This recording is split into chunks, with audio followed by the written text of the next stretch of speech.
but this is a several ton vessel. It is 608 feet. They do not just stop. There's no like put the brakes on. So at 7:34, the Summit Venture struck the Sunshine Skyway Bridge at Pier 2S, about 56 feet above the waterline. A 100-foot section of the bridge roadway fell across the vessel's bulwarks and forecastle deck. Hello and welcome to Our Florida Podcast. My name is Kaylee Johnson. I'm one of your hosts. On Monday mornings, I bring you a story straight out of Florida, something from our history or the people that have lived here and called it home. And I'm your host, May, and on Fridays, I share and discuss one of Florida's diverse wildlife and ecosystems. Awesome. So today I have a surprise from Megan. We had a general area that we were working with. I told her I was going to do, like I do every week, I told her I was going to do one thing and then got into research and changed it completely. But we are going to be over on the Gulf Coast today in the Tampa Bay area, and we're going to be talking about the Sunshine Skyway Bridge. Excited? Curious where this is going to go. So the Skyway Bridge spans Tampa Bay on the west coast, connecting St. Pete and Pinellas County to Terracea in Bradenton/Manatee County.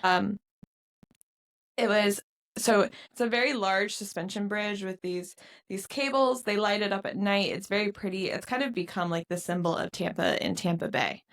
It was initially built in 1954, and prior to the bridge, there was the Beeline ferry service. So I thought this was really cool. I didn't realize this. Basically, there was a point at St. Pete, and then there was a point in Terracea, and you would park your car, or you could put your car on the ferry and ferry it over. It was mostly used by tourists. It wasn't really something that people trying to commute to work would use. So anyone that was commuting or just driving didn't want to do the ferry, they were having to drive around, which is still an option today. It's what you do if the bridge, like if it's too windy or something, the bridge is out, then you drive all the way around. But it can like double or triple your time trying to do that rather than just being able to drive over the bridge. There was initially a lot of debate as to whether it was worth putting a bridge in, because the Tampa Bay is extremely popular. Are you talking about the school bus with the kids? No school bus. No school bus. Still bad. No school bus. Are you going to talk about all the workers that died? No. As the population in the area increased, there was an increased demand of people and commerce traveling along the bay, and a bridge was proposed. Initially, it was kind of debated because people are like, well, the Tampa Bay itself is super popular. There's always these giant cargo ships going in and out of the bay. This is a very active area, and the bay itself is very shallow, so there's only so much space for water, huge cargo ships, and bridge. So it was debated, but in 1954, the bridge was built. It was about 4 miles long and cost $22 million, and it was only 2 lanes. So there's just one bridge. You had a southbound and a northbound lane. By 1971, it was expanded so that there were 2 bridges that mirrored each other. So you had 2 lanes going south and 2 lanes going north, 2 separate and yet kind of attached bridges. This is the old Sunshine Skyway. So Megan and I grew up on the West Coast, so anytime that you wanted to go to St. Pete, and like I do that fairly frequently to go to the climbing gym and stuff. So like Sunshine Skyway is like the bridge the big bridge that we grew up going over. So we're very, very familiar with it. So we're talking about the original Skyway Bridge. And this one, it was at the very top. It was all metal grate, just like what you have on a normal drawbridge. But you're 150 feet in the air at the top. So 150 feet at the top. When you're driving, you could look down through the grate and see the water below, 150 feet below you. So it was pretty freaky. And also the span that it had to like get up to 150 feet was pretty narrow. So most of it was at a 5% grade. So, as you're driving, you're like, it's fairly steep. So a lot of people were a little freaked out by the bridge, but it was also super popular because you had a lot of people that were going back and forth between Palmetto and Bradenton and St. Pete and Tampa for work. My husband Jared and I, we used to have a motorcycle, and we would like ride it out on the bridges on Siesta Key, the drawbridges there that have the metal grate. And if it's like the slightest bit wet or sandy, it gets really swirly. So I just can't imagine how sketchy a bridge like that would be at a 5% grade. You're on metal grade at the top. You can see all the way down, like, whoo. So let alone, I mean, I'm sure even in cars, it was sketchy sounding. And also, like, the way when you drive over a grate, it makes a weird sound. So I can definitely see how it would spook people. Actually, that used to be something our mom would do to Megan when we were, like, driving over a bridge that had a grate. She's like, it's the sea monsters coming to get you, because then you, like, it makes a sound. This is great audio, guys. She was For a reference, child. I was a child. Yeah. Anyways. And it was dark out. So right. I'm just saying I can sympathize with the people of the 50s, 60s, and 70s being like, this bridge is a little sketchy. But it was really important to have the bridge so people could get to work. And then also, like, you can't shut down Tampa Bay. Tampa Bay itself is a very popular port. It handles over 37 million tons of cargo and $18 billion in goods. Yeah, so super critical for the economy. But captains coming in these giant ships found it to be a particularly difficult port to navigate, as it was 42 miles long, 500 feet wide, and 43 feet deep. So it's notoriously shallow and required precise navigation to make it safely under the Skyway Bridge that stood only 150 feet above the water and had a span of I should have the exact number in here, but it wasn't very wide, the amount of space that you have to get under the high point, because it's not like the whole bridge is flat and high up top. It's just that one point. The area is also known for bad weather to sweep in unexpectedly, which, if you're in Florida, that's a Florida staple. That's Florida. But also from personal experience, like, I've definitely been on the Bradenton side of the bridge, and by the time I make it the 4 miles over to the other side, like, a storm has, like, swept in. So that area is known for being particularly bad because you've got the Gulf, the Gulf is right there. So you've got all those Gulf breezes just... In order to help combat all of these issues and, like, struggles that are in the Port of Tampa Bay employed pilots to help ships navigate the passage. So this was actually pretty common practice for a lot of ports.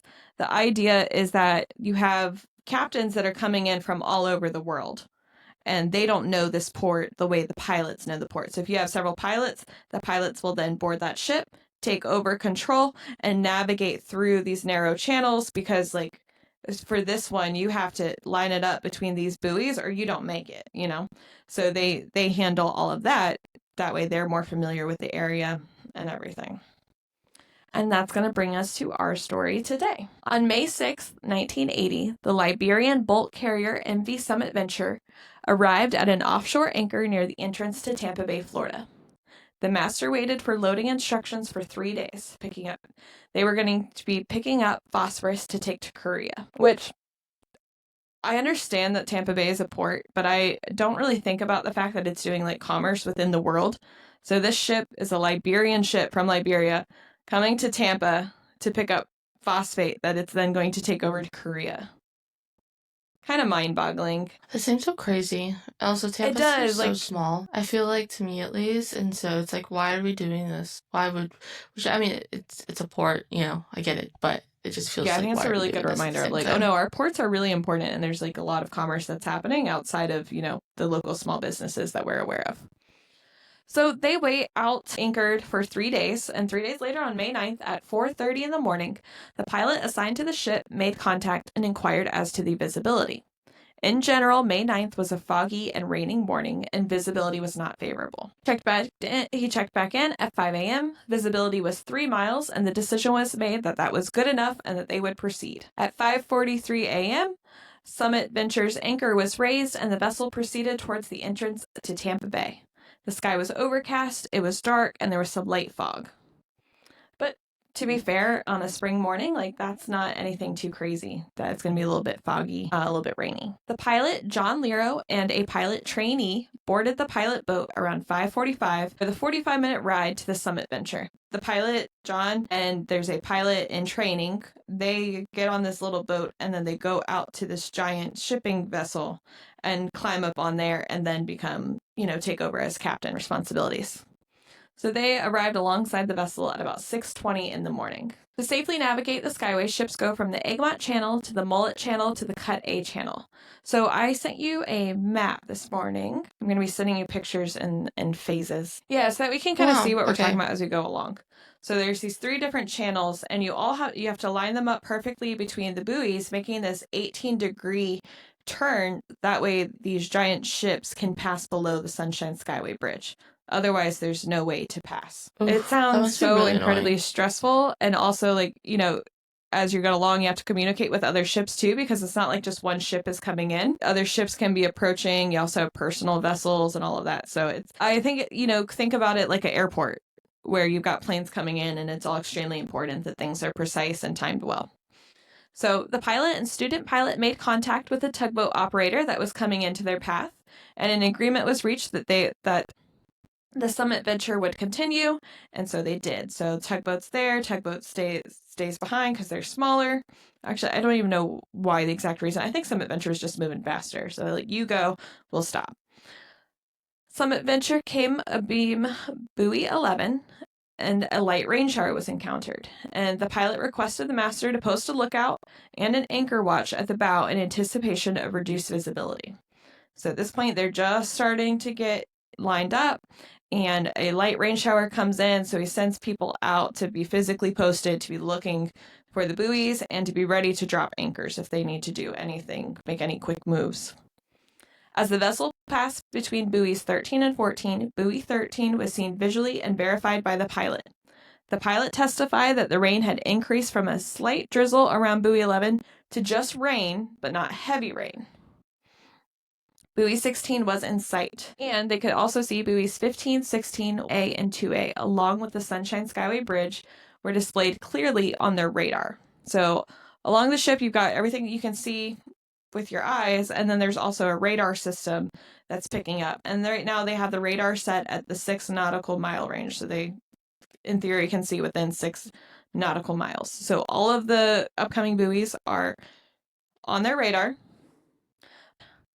Around 7:21, the rain had increased, and because the Summit Venture was approaching the Sunshine Skyway, John, the pilot, went ahead and took over for the pilot in training. So up until this point, pilot in training's doing everything. He's just supervising. Pretty typical, you know, that's the way you learn. But at this point, the rain's increasing. But we went from light rain to just rain to now it's heavy rain with some winds picking up. And so he assumed control of the vessel. And he had the vessel speed reduced to half, because at this point visibility is getting worse. You have to start compensating for the wind because they're getting gusts. That's the thing, is like a lot of things like, oh, the rain got worse, but this squall starts to move in. It's called a microburst, and I guess it's fairly popular around there. And it's just because of the weather patterns where you just have this giant storm pop up with these like hurricane or tropical storm force winds out of nowhere, and it moves in swiftly, and the winds that are coming in, instead of just being constantly from one direction, can also change direction on you very quickly. So it is really cool. It's kind of crazy to think. I mean, like, I've seen showers pop up, especially in that area, just while you're driving over and come over. But it doesn't typically follow like the normal weather pattern where, like, if you're seeing a storm build all day and it moves from the west to the east, or you know that like it might push a little further north, like you have specific weather patterns. This area is known for these microbursts that don't follow those same type of rules, essentially. So at this point, Summit Venture has passed between buoys 15 and 16, but buoys 1A and 2A were not in sight visually. I've got a map attached, but also, if you're listening, like, these buoys 1A and 2A are the ones that really concrete that turn and make sure that you're lined up. Yeah, that 18-degree turn. Right? It really lines you up to actually go under the skyway properly. But they are not in sight visually, but they were clearly visible on the radar. The rain suddenly increased in intensity, and when the vessel's radar range was 2 nautical miles from buoy 2A, buoys 1A and 2A then were obliterated from the radar screen by rain returns. So essentially, the rain all of a sudden picks up really, really hard, and you can't see anything on the radar. So now you can't even see things visually, but you can't see anything on the radar. So at this point, John testifies afterwards, I started reviewing my options immediately. The rains came, but the wind has to be 30 to 10, 20, 30 seconds later. I don't know how long. The pilot trainee switched the radar to the 3 nautical mile range in an attempt to minimize the effects of the heavy rain on the radar presentation. The pilot told the master to make the anchors ready for dropping and to have the lookout, watch carefully for a buoy on his starboard side. So at this point, they're in a storm. The pilot in training is switching the radar over, so 3 nautical miles, so it's covering less area, so hopefully it will pick up on something, because otherwise they're essentially blind with this 608-foot long cargo ship coming up to this bridge. So everyone's trying to get eyes on the situation, they're looking for 1A and 2A to make sure that we're lined up. They've been changing the direction from like 60 degrees to 63 degrees, just trying to compensate for these winds, these giant gusts of winds that are coming through. And we'll know later that the winds that they were getting were like 75 to 80 knots. So we're talking tropical storm force winds out of nowhere, completely unable to prepare. So they're trying to compensate for that. Everyone on the ship is looking for these buoys, trying to see where they are, and that's when the pilot, John, sees that the part of the bridge structure above Pier 2S is about 1 ship length ahead of the vessel. So they have 608 feet before they're at Pier 2S. Now, Pier 2S is not one of the buoys they're looking for. Pier 2S is the actual structure that is holding up the bridge. So they were off course, they had missed their turn, and now they only had 600 feet to make changes and adjustments. He immediately rang emergency full astern on the engine, ordered telegraph, and ordered hard to port, let go both anchors. And essentially what they do is they kick the engines in reverse, they throw anchors down. They're doing everything that they can to stop their momentum. But this is a several ton vessel. It is 608 feet. They do not just stop. There's no like put the brakes on. So at 7:34, the Summit Venture struck the Sunshine Skyway Bridge at Pier 2S, about 56 feet above the waterline. A 100-foot section of the bridge roadway fell across the vessel's bulwarks and forecastle deck. Immediately at 7:34 a.m., May 9th, 1980, pilot John Lero made the following distress call.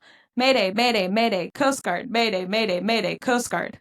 Coast Guard answers requesting the name of the vessel and how many are on the ship. The caller replies, get emergency. All the emergency equipment out to the Skyway Bridge. Vessel has just hit the Skyway Bridge. The Skyway Bridge is down. Get all emergency equipment out to the Skyway Bridge. Skyway Bridge is down. This is Mayday. Emergency situation. Nearly screaming, he says, stop the traffic on that Skyway Bridge. John had watched in horror as 1,200 feet, or about 356 meters of the bridge, collapsed into the waterway and onto his ship. Yeah, can't. Oh, have goosebumps. On top of the bridge, because the bridge is still operating. This is 7:45 in the morning. You've got typical morning traffic, people in transit.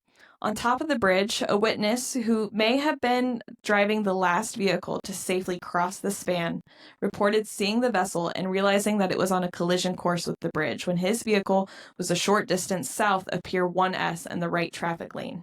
He stated that he sped up, and while in the area of Pier 3S or 4S, he felt a vibration and shock, which caused his vehicle to veer partially into the left lane. He moved fully into the left lane and continued accelerating until he had cleared the bridge. That's the other thing to keep in mind. Like, the boat was in that swell, but also everyone on the bridge talks about how it also went from like, yeah, it's a gray and foggy morning, it's rainy, we were going a little bit slower, to like all of a sudden we're in this storm. And now you have these accounts. This is the guy who's the last guy to have made it over. And he could see in his rearview mirror that this ship was going to hit. And so he speeds up. And he said it felt kind of like an earthquake or something on that bridge. Another witness who was driving a Chevrolet said that he was driving slowly south in the right traffic lane. So just to clarify, these are all the people coming from St. Pete going to Bradenton, headed south. Another witness who was driving a Chevrolet said that he was driving slowly south in the right traffic lane and that some vehicles had passed him. He said that he approached the bridge superstructure. I could see the red airplane warning lights atop the bridge structure on the west side of the bridge. Suddenly, those red lights fell from their original position to a point out of my view and below the roadway ahead. So he's looking at the red light at the top and just sees it swing down out of his view. I began stopping immediately, and after the light dropped, I saw the overhead steel superstructure ahead falling. It seemed to wave and roll as it was falling. He stopped and then began backing backwards the other direction, northward, in the right lane. I saw lights from the southbound traffic approaching me, so I stopped. I rolled my left window down and started waving my hands outside the window, slapping the side of my car and yelling at traffic that went around me to stop. After I stopped, I remembered about 3 cars and then a bus passed traveling southbound. Richard Hornbuckle had been driving his car with 3 passengers when the winds picked up and he slowed down and moved into the right lane as he remembered a blue pickup truck and Greyhound bus passing him. He slowed to 20 miles per hour, and as he reached the hump of the bridge, he realized he could no longer see the bus. He saw a steel beam hanging down in front of him and slammed on the brakes, reacting to the situation before he could put words to what was happening. He slammed on the brakes and stopped with just 14 inches to spare. He and his friends got out of the car and retreated and began waving their arms to get cars to slow down. And I'm going to send you the other email with pictures. Care to react to that? I cannot imagine just being on the bridge and being like, oh, there's a bus in front of me, and then being like, actually, there's no bus in front of me anymore. And then seeing something just hanging there. Also, it kind of makes you like, I don't know. I feel like a lot of people tend to ignore, like, when something's going on because they assume someone's being stupid or, like, something else is going on, and then it's like, oh, no, wow, like, wish you would have just stopped or, like, paid attention. I don't know. It's weird. It's definitely a weird feeling. It's definitely a good case for defensive driving and paying attention to, like, all the weird things. Like, is there any reason to watch the airplane light at the top of the bridge? No, but noticing that, saved this guy's life.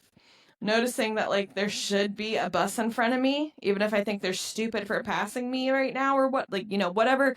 We all know the thoughts that go in our head as a motorist, especially when we're driving in rain and we are dealing with people that are from out of state, and you kind of go, it's just rain, keep moving. Like, we've all been there. But yeah, this story is such a case for being a defensive driver.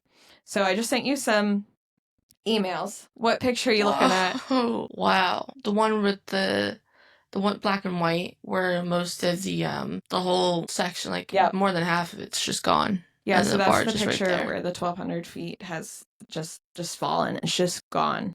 And it's crazy, too, because there's the two bridges right next to each other. You can see exactly what it's supposed to look like. They're a perfect mirror of each other, and it's just gone. Now, if you look at... Gosh, I wonder how many people were on the other side headed into St. Pete and Tampa and stuff that probably had no idea, depending on how bad the weather was, that was going on the other side. Of anybody that was headed northbound. It doesn't mean that they didn't exist. I think that there were some people that said it kind of felt like an earthquake, but at the same time... Well, I mean, there's pictures. Yeah, there's cars going. Yeah, that's what I'm saying. Like, I wonder how they just had no idea. All right, and then I sent you another email that has that car that stopped with 14 inches to spare. And this is nightmare fuel. Seems like it comes out of a movie. I mean, it doesn't help that it's like 80s film, so it's like already got that like grainy, older appearance that makes it honestly a little extra creepy. But also most of the... Yes. And this is the Robert guy? It's funny, too. So his friends testified. They're like, yeah, we like driving with Robert. We always felt like he was a very safe driver. He had already slowed down to like 20, 25 miles per hour because the rain and visibility was just that bad. And it seems, too, like he kind of acted on instinct as well before he even realized what was happening. Just immediately slowing down, seeing the steel beam. Before he can put words to it, no one's thinking like, oh, the bridge is down. But he's already reacting, and that's what saves him and his friends because they had 14 inches. 14 inches to spare. There's also a story, too, of him going back to the car and, like, trying to get something out of the trunk. And as you look at the picture, you can see that there's, like, angle to what they're on. And he's like, well, I got to get my golf clubs. I'm playing golf tomorrow. And they're like, no, stop. Get away. Seriously? So it's just, not everything we do is rational as people. Now, in total, 7 vehicles, 1 truck, 6 cars, and a Greyhound bus went over the edge, falling 150 feet, or the equivalent of 14 stories, into the water below. So the pickup truck that went over the edge belonged to Wesley McIntyre. His pickup went over, bounced off the ship, and into the water, immediately sinking the 40 feet to the bottom. He did manage to stay calm. Having been in the Navy, he was well trained in stressful situations and an excellent swimmer. He managed to get out of the cab, swim the 40 feet to the surface. He grabbed some debris from the bridge, hung on to that, and then he recalled looking around for other heads, for other people that were coming up to the surface that he could assist. Also, this man is 56 years old when this happened. Yeah, wow. So he survived, but he's the only survivor. Yeah. So really? He gets to his debris. The guys on the summit venture throw him a rope, get him up to safety. But for him, it would be at least a day before he would realize that 35 people had died and that he was the lone survivor. He was sent to the hospital because he had a gash on his forehead. He had salt water in his lungs. His doctor talked about like how insane it was. It seemed like he was just in a normal car accident, like just nothing crazy, and he was fine. But as he was in the hospital, his wife and daughter, who of course had seen the news and were freaked out, they shut the news off in his room, trying to like help him not be too stressed and worried. So it wasn't until the next morning when he turned the TV on that he realized that 35 people had died, which is really tough for him because he like got to the surface and was like, "Oh wow, I can't believe I'm the only one that fell," because he expected that there would be other people coming to the surface. Wow. Yeah. Damn, He testified that as I went way up to the top of the bridge, the center part where the grading work was, the pickup started to bob up and down. At the time, I thought it was just the wind blowing up through the bridge or something like that. But then I started to drop over a high part, and at this point I looked, and there I seen the ship, and I knew what had happened. I hit my brakes, but I guess the truck wasn't even on the bridge anymore. I was in the air, probably. And the only thing I remember is saying, "Oh God," and I felt a thud, which I believe, or thought, maybe I hit, it bounced off the ship or something. After that, I just remembered sinking into the water, which I just can't imagine. First of all, I can't imagine having that many thoughts while that's going on to like actually like comprehend what is going on. I mean, this was also his reflection afterwards, but I can definitely see the idea of like, ooh, it's bouncy, this Still, is weird. though. And then I'm looking at a ship.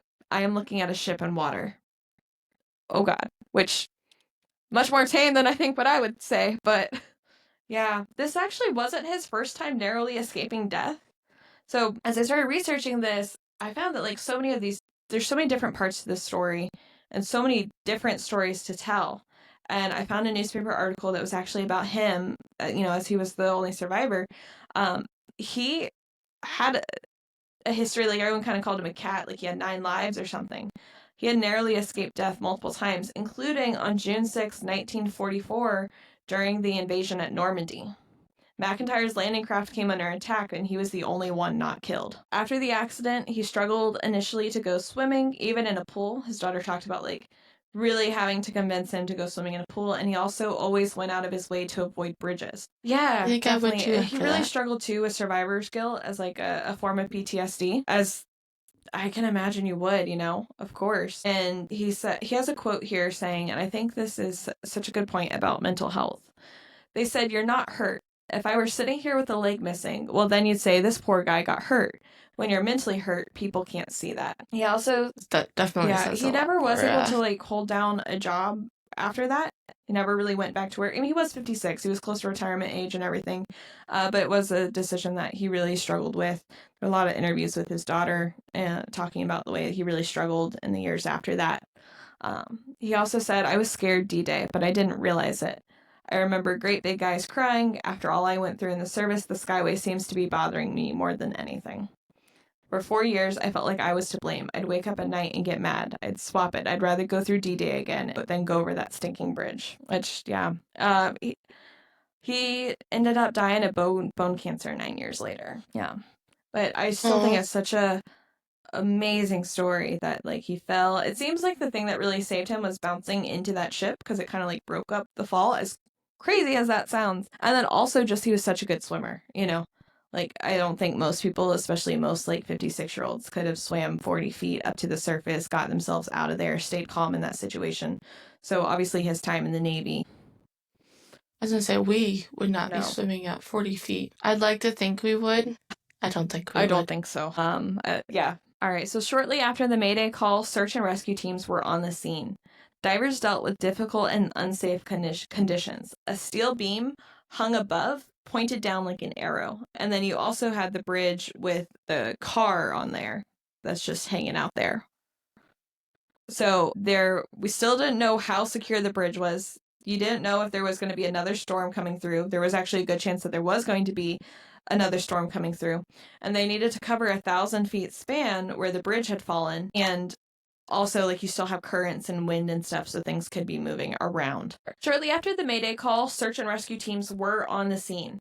So we had divers coming in from the Eckerd Eckerd College Search and Rescue Team, and then there were also St. Pete fire rescue workers there. They had 2 different boats.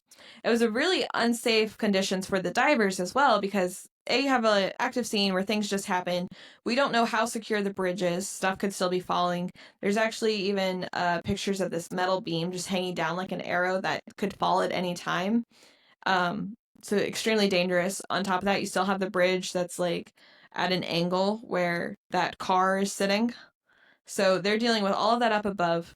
The weather had cleared slightly, but it was still very gray, very like slight rain, and at any point another storm could be blowing in. 2 divers for the Department of Transportation were getting breakfast before they were going to go on their job. Their job that day was to inspect inspect the Sunshine Skyway Bridge, everything that was below the water. So these 2 guys, excuse me, I should cut out the burp. These 2 guys, Rob Raiola, who's 33, and he had been on the job with Department of Transportation for 6 years. And then his partner was Michael Betts, who was 26. Now, Betts is spelled Betz, not Betts like us. Cool. Same pronunciation. Yeah, I know. I can see the wheels. So their job was to drive around the state and inspect all the bridges under the water. So they were like divers and everything. And so Rob had been on the job for 6 years doing this. And then Michael had only been at this job for 5 days. He had just recently retired from the Navy as an underwater photographer. They were getting breakfast when the waitress came over to like pour their coffee and was like, "Oh, the Sunshine Skyway just got hit." And they're like, "What? That's like, is this a bad joke?" And so they immediately rush over there, get on their ship. They get in the water, and they don't see anything until they get in the water just out past the fishing pier at Fort DeSoto. And then at that point, they can see that, so much of the bridge is collapsed. So they come over, they tie off with the Eckerd guys. At first, the guy who was leading the dive efforts is like, "I'm not working with Department of Transportation. I'm working with my rescue team. I'm working with fire department. I don't know anything about Department of Transportation. Why are you here?" And they're like, "Just let us help. We've got our gear. We have all this stuff. Let us help." And so they do. And they headed down. And initially, their thoughts is maybe this is a rescue mission. At this point, everyone's hopes are up. And when they get there, they can see, as soon as they go under the water, they can see this Greyhound bus. And it's upside down, and they see the wheels up. But Michael talks about like, well, at that point, I thought maybe we have people trapped in air pockets in there. Like, that's totally possible. So we need to get in there and rescue them.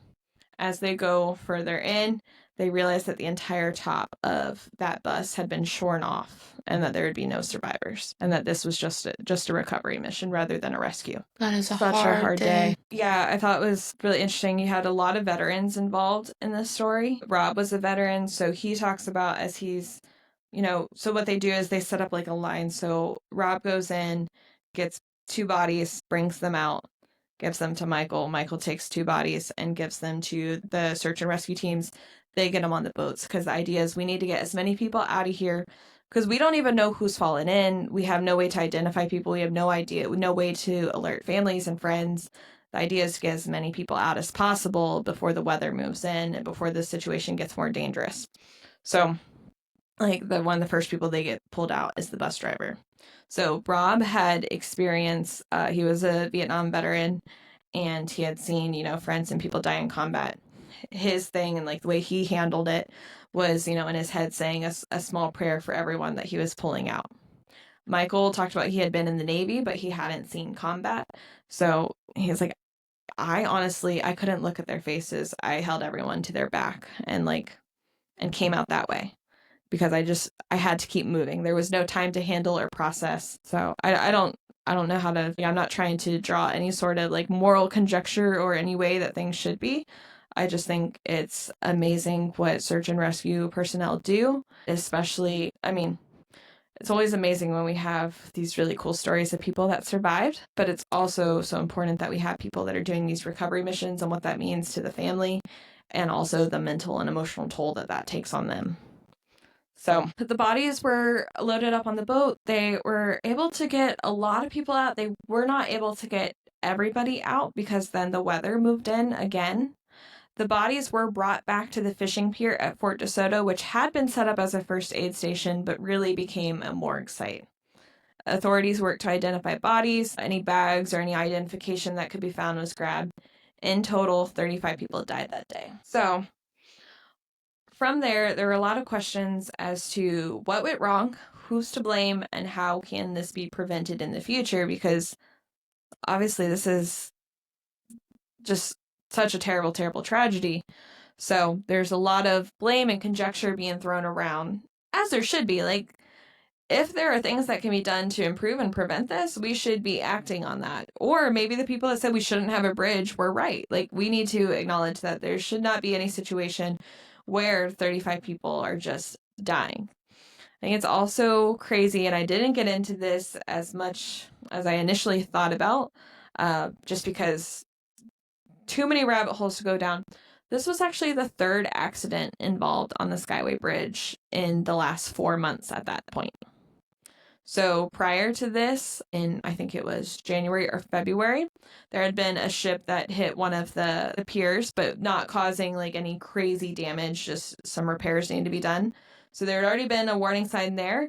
And then there had also been the worst peacetime disaster with the Coast Guard, wherein a shipping vessel hit the Coast Guard as they're navigating through that Tampa Bay waterway, and 23 people drowned and died.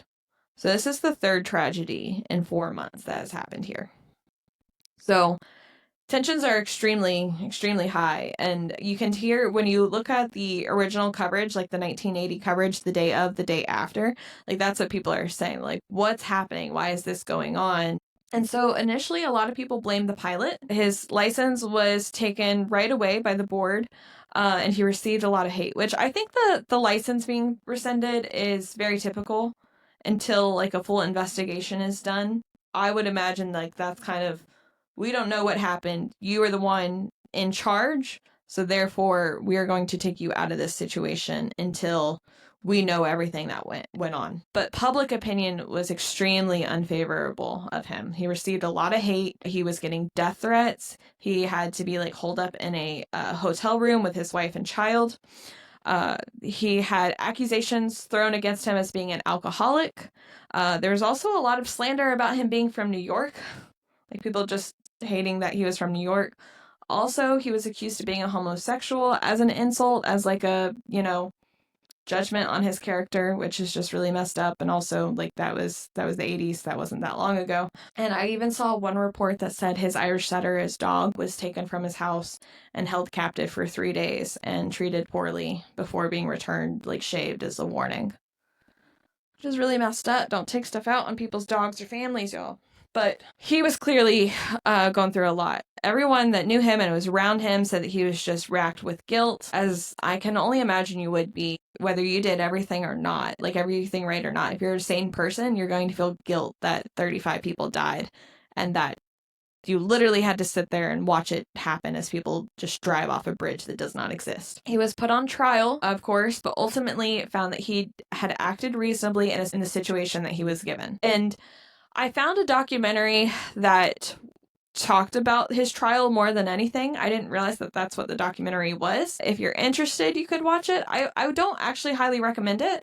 It was written and produced and all for the purpose of his lawyer, who did win this case, and it was a very big case for that lawyer's career.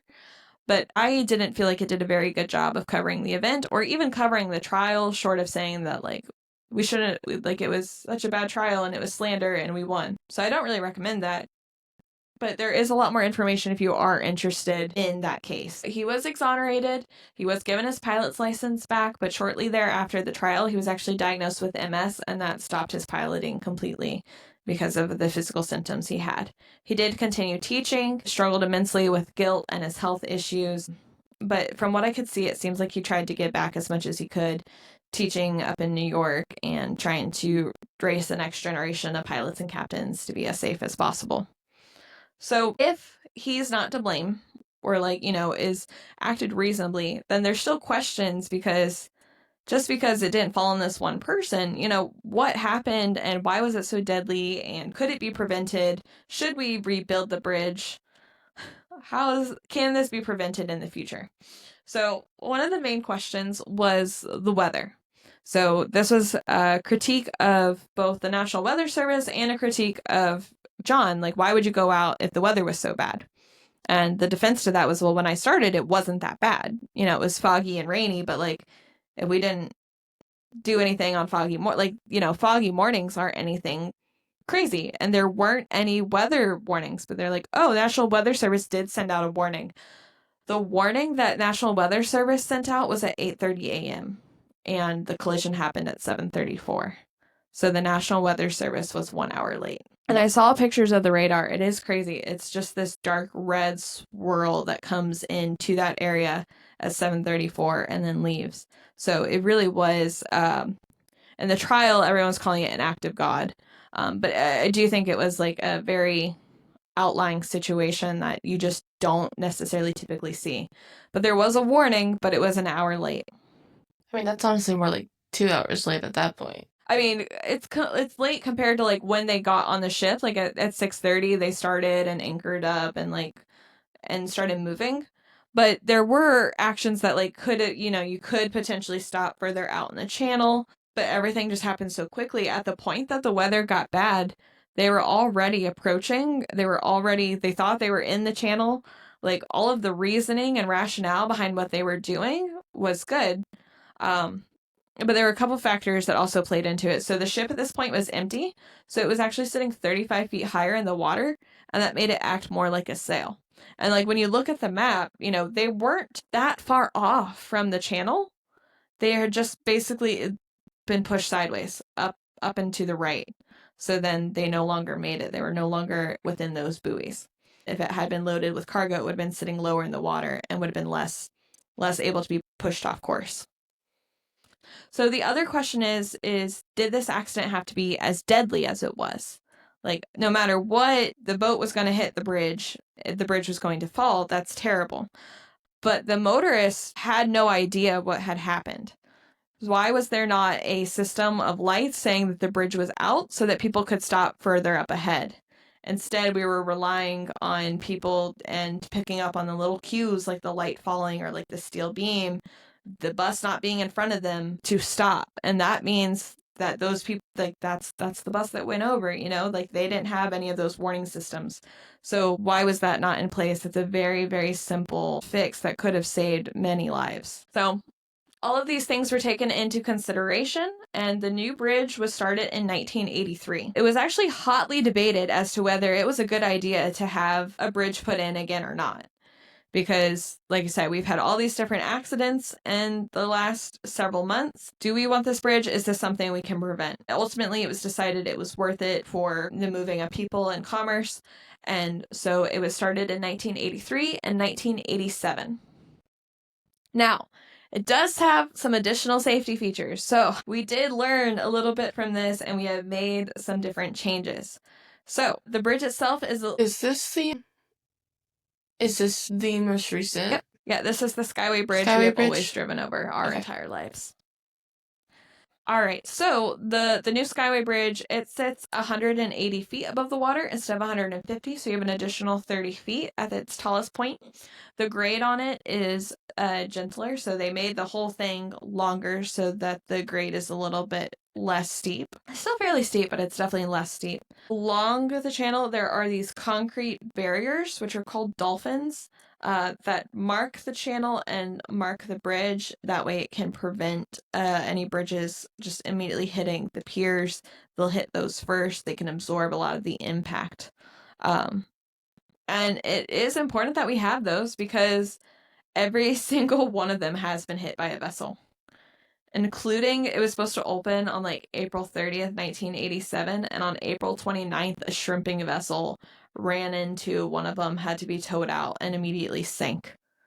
So, people really struggle with not hitting this bridge. I thought it was interesting too, though, because in the design, we were looking at all these aerial photos of the bridge and seeing these giant concrete footers that have like land. So it really does make it so that a ship's gonna hit the concrete before it ever comes close to like the actual pier. Yeah, the pier of the bridge. And Jared and I were like, I don't think it's that design anymore. I don't think it's that design, getting a little freaked out. But the way it's set up, you don't necessarily see them if you're in the car up above it. because it's all lined up very well. So visually, it's very interesting. You don't necessarily see all these footers and safety features, but if you're in a boat in the water or if you are in the air looking at it from an angle, you can see all of that. But yeah, so it is significantly safer, which is important because there have been multiple collisions of boats with the piers, but thankfully nothing that has caused significant damage or loss of life. And now the bridge also serves as the symbol of Tampa Bay. It's in a lot of the artwork and everything. It's on the postcards and all of that. In 1992, the center spans of the old Sunshine Skyway Bridge were finally demolished. There's like some crazy videos too, because it had to be done very carefully and in a way that doesn't disrupt the boats coming through. But there's like a video of like a series of these like explosions going off. So it was demolished with a well-planned removal. The remaining sections of the bridge were converted into fishing piers. So on both the north and south side, the part of the bridge that was like flat and extended out became fishing piers that are actually ran by the State Park Service. Debris that was salvaged from the wreckage was used to make artificial reefs that are in place today beneath the waters alongside the piers. So making the best out of a very bad situation as much as possible. The fishing piers are the longest fishing piers in the world, according to the state park website, and it's an excellent place for fishing. Common catches include snook, tarpon, grouper, black sea bass, black sea king mackerel, cobia, sheep's head, red snapper, pompano, and many more. Kind of made me think I need to go fishing. In 2015, a memorial was installed at the north side of the rest stop. So on the Sunshine Skyway Bridge, both ends, there is a rest stop that you can, like, nice bathrooms and all of that. It's a beautiful spot. A lot of people that will, like, influencers that do videos going through Florida, you'll see the videos of, like, the window open on the Sunshine Skyway and then they're parked at the rest stop.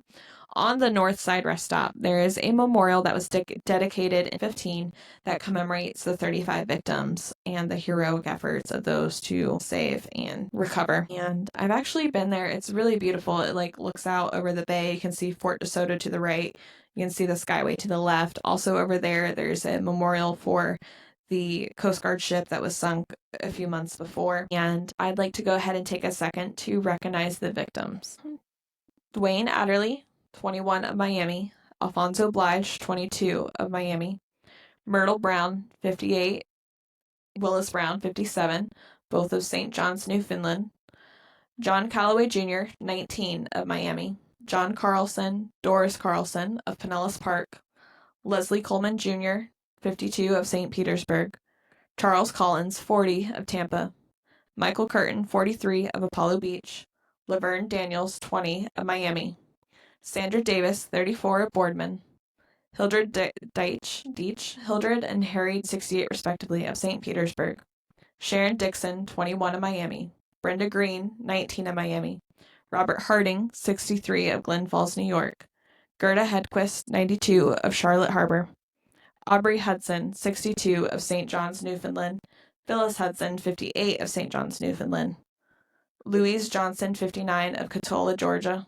Yvonne Johnson, 22 of Perrine, Horace Lemons, 47 of Kings Mountain, North Carolina, Lillian Laux, 69 of Winnipeg, Manitoba, Louis Lucas Jr., 62, Dolomite, Alabama, Marguerite Matheson, 82 of St. Petersburg, Manesha McGara, 7 months of Tallahassee, Wanda McGara, 24 of Tallahassee, Tawana McClendon, 20 of Palmetto, Ann Pondy, 57 of Winnipeg, Manitoba, James Pryor, 42 of Seminole, Melbourne Russell, 38 of Chicago, Illinois, Dolores Smith, 50 of Pennsville, New Jersey, Robert Smith, 37 of Pennsville, New Jersey. Now that will bring us to the end of our episode.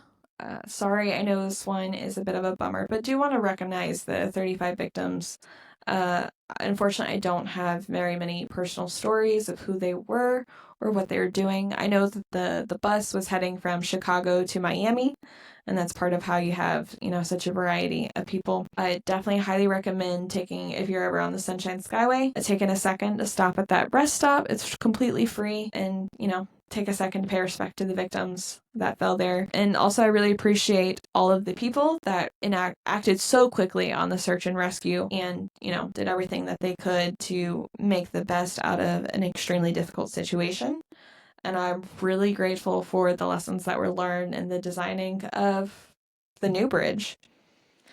Yeah, so anything you want to add, Megan? Any thoughts? Definitely not where I was expecting this episode to go today. I was not expecting this type of episode at all, but it has been great to learn. I definitely didn't know that much. I knew that there was a big major crash on the Skyway, but I definitely didn't know this much about it. And so it's nice to know and kind of learn and also understand why we've got the bridge and the safety features that we've got now. And also appreciate them Appreciate them a lot more. I also appreciate how much is happening in the port of Tampa so much more, and like the pilots and the captains and all the safety features that are set up and like what that looks like. You know, I think in my mind, I know airplanes and airports are such a big deal and there's so much going on, but something about boats in the water just seems so much like slower and not as serious, and yet there's so much that can go wrong, and people are working tirelessly and at all hours to make sure that things are going correctly.